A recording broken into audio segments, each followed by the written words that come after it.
குரு பார்க்க கோடி நன்மை. குரு என்னும் வியாழ பகவானை தேவகுரு என்றும் நுண்ணறிவு மிக்கவராகியால் பிரகஸ்பதி என்றும் அழைப்பார்கள்.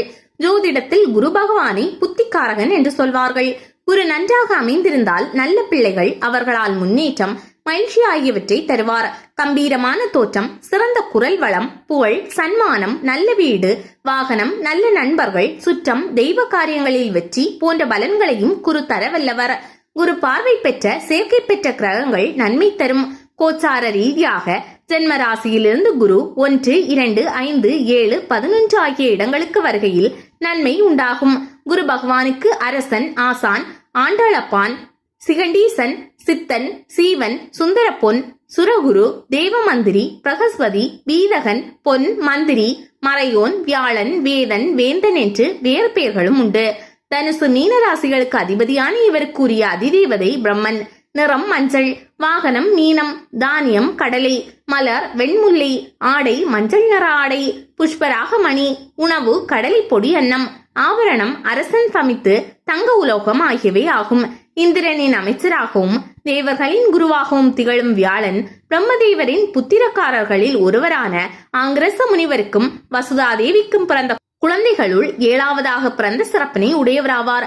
இவருடைய மனைவி தாரை, சங்கினி ஆகியோர் ஆவார். பரத்வாஜர், யமகண்டன், கசன் ஆகியோர் இவருடைய புதல்வர்கள் ஆவார். குருவின் ஆட்சி வீடுகள் தனுசு, மீனம். மூல திரிகோண ராசி தனுசு, உச்ச வீடு கடகம், நீச்ச வீடு மகரமாகும். மேஷம், சிம்மம், கன்னி, விருச்சிகம் ஆகியன நட்பு வீடுகள். ரிஷபம், மிதுனம், துலாம் பகை வீடுகள். சூரியன், சந்திரன் நண்பர்கள். புதன், சுக்கிரன் பகைவர்கள். சனி, ராகு, கேது சமநிலையினர். ஒரு ஜாதகத்தில் குரு கெட்டு போயிருந்தால் அந்த ஜாதகர் ஒழுக்க நெறிகளை கைவிடுதல், பெரியோர் சொல் கேளாமை, தேவநிந்தனை, உறவினருடன் பகை, பொய் கூறுதல் போன்ற செயல்களில் ஈடுபடுவார். தீய பலன்கள் குறையவும் நல்ல பலன்கள் அளவுக்கதிகமாக நடைபெறவும் குரு பகவானுக்கு செய்யும் பரிகார முறைகள் உதவும். வியாழனன்று குரு ஓரையில் நல்ல நேரத்தில் குருவிற்கு உரிய கோலத்தை வடகிழக்கு திசையில் வரைந்து அதன் மேல் முல்லை மலர்கள் பரப்பி குரு எந்திரத்தை வைத்து அதற்கு முல்லை மலர் சூட்டி சந்தன பொட்டிட்டு பொன்னிற தட்டில் கடலை வைத்து தூப தீபம் காட்டி குரு காயத்ரியை 108 முறை மன உரிமையுடன் கூறினால் குருவால் ஏற்பட்ட தீய பலன்கள் விலகும், நல்ல பலன்கள் மேலும் மேலும் அதிகரிக்கும். வியாழக்கிழமை என்று வீட்டில் நெய் தீபம் ஏற்றி வழிபடுதல், குருவுக்கு உரிய வஸ்திரம், தானியம் கொண்டு வழிபடுதல் நல்லது.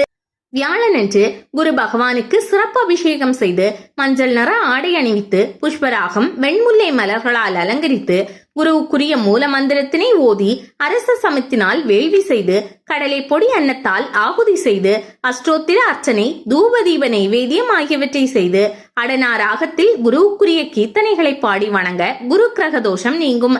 மஞ்சள் நிற ஆடையை உடுத்துவது, புஷ்பராக மணியை அணிவது, மஞ்சள் நிற ஆடை, கடலை தானியம் ஆகியவற்றை தானம் செய்வது, வியாழக்கிழமைகளில் விரதங்களை மேற்கொள்வது ஆகியவற்றால் குருதோஷ பரிகாரங்களை செய்யலாம். 8 திசைகளுள் வடகிழக்கு எனப்படும் ஈசான்ய திசையே வியாழனுக்குரிய திசையாக கருதப்படுகிறது. ஆலங்குடி மற்றும் திட்டை திருத்தலங்கள் குரு பகவானுக்குரிய தலங்களாகும். இங்கு சென்று வழிபட்டு வருவது நன்மை தரும். பக்தர்களை மேட்டுக்கு கொண்டு வரும் திட்டை பகவான். குரு பகவானுக்குரிய மற்றொரு சிறப்பான தலம் திட்டை. தென்குடி திட்டை திருத்தலத்தை தான் எல்லோரும் திட்டை என்று சொல்கிறார்கள். திட்டை என்னும் சொல் மருவியே திட்டு என்றானது. அதாவது திட்டை என்றால் மேடு என்று பொருள். பக்தர்களாகிய நம்மை மேட்டுக்கு கொண்டு வருவேன் என்பதை இப்படியொரு தலத்தில் அமர்ந்து கொண்டு சூசகமாக சொல்கிறார் தென்னாடுடைய சிவனார். இங்கு நமக்கெல்லாம் ராஜயோகம் முதலான சகல யோகங்களையும் தந்து அருள குரு காத்திருக்கிறார். ஒரு கோவிலில் கோபுர வாசல் வழியே உள்ளே வந்து பலிபீடம், கொடிமரம், நந்தியெல்லாம் கடந்து மகா மண்டபத்தையும் அத்த மண்டபத்தையும் பார்த்து கொண்டே அங்கே இருக்கிற விநாயகரையும் துவாரபாலகர்களையும் தரிசித்தபடியே கருவறைக்கு அருகில் வருவோம். அங்கே கருவறையில் இருக்கிற தெய்வமே மூலக்கடவுள், மூலவர். அவரின் திருநாமத்தை கொண்டே அந்த கோவில் அழைக்கப்படும். கல்வெட்டுகளிலும் குறிப்புகளிலும் அறநிலைத்துறை பதிவுகளிலும் மூலவரின் பெயரை கொண்டே கோவில் குறிக்கப்பட்டிருக்கும். ஆனால் அந்த மூலவரின் சாநித்தியத்தையும் கடந்து மக்களின் மனங்களில் பரிவார தெய்வமாக திகழ்பவர் அப்படியே பதிந்து விடுவார். அவரே அந்த ஆலயத்தின் நாயகனாக திகழ்ந்து கோவிலின் பெருமையை உலகுக்கு உணர்த்துவார். தமிழ் கூறும் நல்லுலகில் இப்படி பரிவார கடவுளே பரிகார கடவுளாகவும் பலந்தரும் தெய்வமாகவும் நின்று அருள்பாலிக்கிற ஆலயங்கள் இருக்கத்தான் செய்கின்றன. அந்த வகையில் திட்டை திருத்தலமும் முக்கியத்துவம் வாய்ந்த ஆலயம். இங்கே மக்களின் மனங்களில் இடம் பிடித்த குரு பகவானே முதன்மையாக வழிபடப்படுபவராக உள்ளார். தமிழகத்தில் குரு பகவான் குடிக்கொண்டு அருள்பாலிக்கும் தலங்களில் திட்டை முக்கியமான தலமாகும். தேவார பாடல் பெற்ற தென்குடி திட்டை திருத்தலம். திருஞான சம்பந்தர் தேவார பதிகத்தில் இந்த தலத்தை குறிப்பிட்டு பாடியிருக்கிறார். ஆக பாடல் பெற்ற திருத்தலம் என்னும் பெருமையை பெறுகிறது திட்டை. ஆனால் திருஞான சம்பந்தர் இந்த தலத்திற்கு எப்போது வந்தார், என்ன விளையாடல் நிகழ்ந்தது என்பன போன்ற தகவல்கள் பெரிய புராணத்தில் குறிப்பிடப்படவில்லை.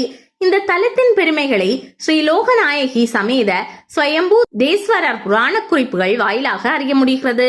சோழ தேசத்தின் மிக தொன்மையான அழகிய அற்புதமான ஆலயங்களில் தென்குடி திட்டை திருத்தலமும் ஒன்று. இங்கே உள்ள சிவலிங்க திருமேனி சுயம்பு மூர்த்தம். ஆம், சுவாமி தான் தோன்றீஸ்வரர். தானே தோன்றி தன் இருப்பை வெளிப்படுத்தியவர். திரு கைலாயம், காசி திருக்காஞ்சி, சிதம்பரம் முதலான பல தலங்களில் சிவனார் மக்களுக்கு அருள் செய்ய சுயம்பு மூர்த்தமாக தானே வெளிப்பட்டார் என்கின்றன புராணங்கள். அந்த வகையில் சுயம்பு மூர்த்தமாக திட்டையிலும் தோன்றினார் சிவனார். அப்படியான சிவத்தலங்களில் 22வது திருத்தலம் தென்குடி திட்டை தலம். தீர்த்தம், மூர்த்தம், விசேஷங்கள் பல பெருமைகளை தாங்கி நிற்கிறது தென்குடி திட்டை திருத்தலம். வசிஷ்டர் இங்கு வந்து ஆசிரமம் அமைத்து இறைவனை வழிபட்டு தவம் இருந்த புண்ணிய பூமி இது. எனவே இந்த தலம் வசிஷ்டர் ஆசிரமம் எனும் பெயரை பெற்றது. வசிஷ்ட முனிவர் கிருத யுகத்தில் பலாசவனம் என பெயர் சூட்டியுள்ளார். இந்த தலத்திற்கு ஸ்ரீ பைரவர் திரேதாயுகத்தில் இந்த தலத்தின் மகிமையை உணர்த்தும் வகையில் சம்யாகவனம் என்று இந்த தலத்தை போற்றி சொல்லியிருக்கிறார். துவாபர யுகத்தில் வில்வவனமாக திகழ்ந்த இந்த தலத்தை வில்வவனம் என்றே அழைத்துள்ளார் சேஷ பகவான். குரு பார்வைக்கு பலன் அதிகம் என்பதை உணர்த்தும் நிகழ்வு. ஜோதிட கலையின் குருவான பிரகஸ்பதியிடம் தெய்வீக சாஸ்திரத்தை கற்பதற்காக வேண்டி சந்திரன் சென்றான். கற்று தேர்ந்தவுடன் எல்லாம் அறிந்து கொண்டு விட்டோம் என்ற மமதையில் மூழ்கி திளைத்தான். சந்திரனின் மமதையை கொஞ்சம் மட்டம் தட்டி வைக்க விரும்பிய குரு பகவான் பூமியில் அப்போது ஜனித்த ஒரு சிசுவின் ஜாதகத்தை கணிக்குமாறு சந்திரனை பணித்தார். சந்திரனும் அந்த சிசுவின் ஜாதகத்தை கணித்தான். அந்த குழந்தை 1 வயது பூர்த்தியாகும் சமயம் பாம்பு கடித்து மரணம் சம்பவிக்கும் என்று சொன்னான். குழந்தைக்கு ஓராண்டு முடிவதற்கு இன்னும் சில வினாடிகளே இருந்தன. சந்திரனும் குருவும் வானவெளியில் சஞ்சரித்தபடியே குழந்தையை பார்த்து கொண்டிருந்தனர். தொட்டில் சங்கிலி வழியே பாம்பு ஒன்று மெதுவாக இறங்கிக் கொண்டிருந்தது. குழந்தைக்கும் பாம்புக்கும் இடையே 1 அடி தூரமே இடைவெளி இருந்தது. தன்னுடைய கணிப்பு சரிதான். இன்னும் கொஞ்ச நேரத்தில் வலிக்கப் போகிறது என எண்ணி மகிழ்ந்த சந்திரன் குருவை இருமாந்து நோக்க, குரு தன் புன்னகை மாறாமல் குழந்தையே பார்த்து கொண்டிருந்தார். அப்போதுதான் அந்த எதிர்பாராத அதிசயம் நடந்தது. திடீரென கண் விழித்த குழந்தை வளவளவென்று மின்னிக்கொண்டு இறங்கி வரும் பாம்பு ஏதோ புது மாதிரி விளையாட்டு சாமான் என்று கருதி மகிழ்ச்சியால் கையையும் காலையும் உதைத்துக் கொண்டு துள்ள, தொட்டில் மேலே கீழே பக்கவாட்டில் என்று திசை மாறி குலுங்க, பாம்பின் தலை சங்கிலியின் ஒரு வளையத்திற்குள் எக்கச்சக்கமாக சிக்கிக் கொண்டது. தன் தலையை விடுவித்துக் கொள்ளும் முயற்சியில் பாம்பு தன் உடலால் சங்கிலியை சுற்றி கொண்டு நலிய, குழந்தை மேலும் துள்ள, இப்போது பாம்பின் வாலும் மற்றொரு வளையத்தினிடையே சிக்கிக் கொண்டது. குழந்தை மேலும் மேலும் துள்ளி விளையாட எவ்வளவு நேரம்தான் பாம்பு தாங்கும்? ஓரிரு வினாடிகளில் பாம்பு இறந்துவிட்டது. அடுத்த வினாடி குழந்தை தன்னுடைய 2வது வயதில் அடியெடுத்து வைத்தும் விட்டது. சந்திரன் தன் ஓலை சுவடிகளில் இருந்த குழந்தையின் ஜாதக கணக்கை சரிபார்த்துக் கொண்டிருந்தான். தன் கணக்கு சரியாகவே இருந்தது போலப்பட்டது. பின்னர் குருவை பார்த்து கேட்டான், ஜாதகத்தில் இப்போது குரு பார்வை கூட இல்லையே, இது எப்படி நடந்தது? குழந்தை எப்படி பிழைத்தது? தோற்றுவிட்ட ஆத்திரம் அவன் குரலில் பீறிட்டது. புன்னகை மாறாத குரு அப்போதுதான் வாயை திறந்தார். ஜாதகத்தில் குரு பார்க்காவிட்டால் என்ன? அதுதான் இப்போது நேரிலேயே பார்த்து கொண்டிருந்தேனே, அப்புறம் எப்படி மரணம் சம்பவிக்கும்? சந்திரன் தன் கர்வம் மறைந்து குருவை வணங்கி விடை பெற்றான். ஜாதகத்தில் கிரகநிலை எப்படி இருந்த போதும் கிரகங்களின் கோசார நிலைகளையும் ஆராய்ந்த பின்னரே உறுதியாக பலன்களை உணர முடியும். குரு இருந்து கொடுப்பதை விட பார்த்து கொடுப்பது அதிகம். அதனால்தான் குரு பார்வை கோடி நன்மை என்கிறார்கள். குழப்ப நிலை மாறி வெற்றி உண்டாகும். திட்டை குரு பகவானை வியாழக்கிழமையிலும் ஞாயிற்றுக்கிழமையிலும் வந்து தரிசியுங்கள். குருவின் பார்வை நம்மீது பட்டாலே போதும். குருவருளும் திருவருளும் கிடைக்கப்பெறலாம். நல்ல படிப்பிலிருந்தும் வேலை இல்லை என்று வருந்துவோர், அதிக சம்பளம் இல்லையே என்று கலங்குவோர், உரிய வயது வந்தும் திருமணம் இன்னும் கைகூடவில்லையே என்று கண்ணீர் விடுபவர்கள் திட்டை வசிஷ்டேஸ்வரர் திருத்தலத்திற்கு வந்து தனி சன்னதியில் அருள்பாலிக்கும் குரு பகவானை வணங்கி வழிபடுங்கள். தரிசித்து பிரார்த்தனை செய்து கொள்ளுங்கள். குரு பார்க்க கோடி நன்மை என்பார்கள். குருவின் பார்வை கிடைக்கப் பெறுவீர்கள். இதுவரை இருந்த குழப்ப நிலையெல்லாம் மாறும். மனதில் தைரியமும் புத்தியில் தெளிவும் காரியத்தில் வெற்றியும் தந்தருள்வார் குரு பகவான். குருவின் அருளை பெற தானம் செய்யுங்கள். வியாழ பகவானுக்குரிய நாளாகிய வியாழக்கிழமையில் விரதம் இருந்து பரிகாரம் செய்யலாம். நீராடி மஞ்சள் நிற ஆடை அணிந்து புஷ்பராக மோதிரம் அணிந்து வழிபட வேண்டும். குரு பகவானுக்கும் மஞ்சள் நிற ஆடையும் சரக்கொன்றை முல்லை மலர்களும் கொண்டு அலங்கரிக்க வேண்டும். கடலை பொடி சாதம், வேர்க்கடலை சுண்டல், பருப்பு கலந்த இனிப்பு பொங்கல் ஆகியவற்றை நைவேத்தியமாக படைத்து வழிபட்ட பின்னர் மற்றவர்களுக்கு தானம் செய்தல் அவசியம். மஞ்சள் நிற ஆடையையும் தானம் செய்யலாம். கடலை சர்க்கரை கலந்து குருவுக்கு நிவேதனம் செய்து குழந்தைகளுக்கு தானம் செய்வது சிறப்பு தரும். சந்திரனின் சாபத்தை போக்கிய கைலாயநாதர். நமச்சிவாய என்பது 5 எழுத்து மந்திரம். அந்த 5 எழுத்தை மனதில் நிறுத்தும் அற்புத வடிவம் லிங்க உருவம். திட்டையில் லிங்க வடிவமாக எழுந்தருளியிருக்கும் மூலவர் வசிஷ்டேஸ்வரர் விமானத்தில் சந்திரகாந்த கல் வைத்து கட்டப்பட்டுள்ளது. அதற்கும் ஒரு வரலாறு உண்டு.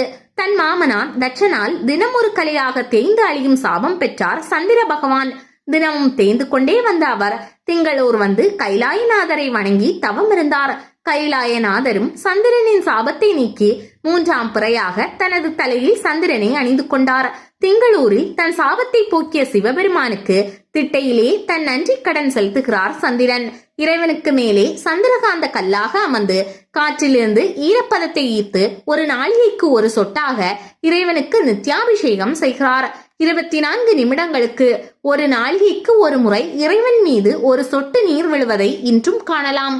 உலகில் வேறு எந்த சிவாலயத்திலும் காண முடியாத அற்புதம் இது. திருமண யோகம் வேண்டுமெனில் குருவின் பார்வை வேண்டும். திட்டை திருத்தலம் கோவிலும் எதிரே திருக்குளமும் என அழகுற அமைந்துள்ளது.